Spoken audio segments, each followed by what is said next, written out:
Баршаңызға қайырлы күн достар. Қош келдіңіздер менің каналыма. Бүгін мен печенье жасаймын. Ол үшін бізге қажет болады сары май. Сары май менде бөлме температурада тұрды. Одан соң қажет болады қант, бір жұмыртқа, разрыхлитель және де ұн. Сары майдың үстіне қантты саламыз.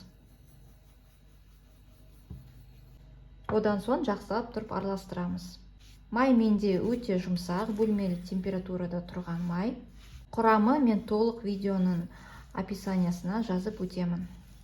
Осындай масса шығады, жұмсақ. Енді оның үстіне ұнымызды саламыз. Арасына разрыхлительді себеміз. Жақсылап тұрып араластырамыз. Барлық ұнды жаймендеп осылай саламыз. Енді осылай қолмен араластырып өтеміз. Бізде осындай песочный тесто шығуы тиіс.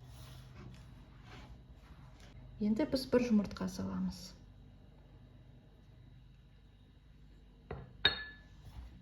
Жақсылап тұрып қолмен араластырамыз. Достар, осындай қамыр шығуы тиіс. Қолмен жақсылап тұрып басып шығамыз, қамыр илегендей. Осындай қамыр шығады. Қолға ұстасам жабыспайды. Енді осыны мен столдың үстіне 10-15 минутқа қалдырып қоямын.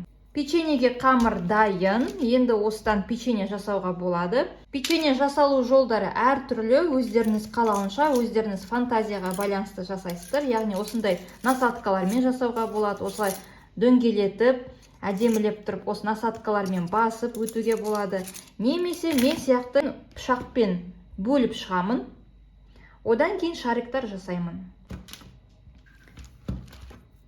Осылай мен көз мөлшерде пышақпен бөліп шығамын.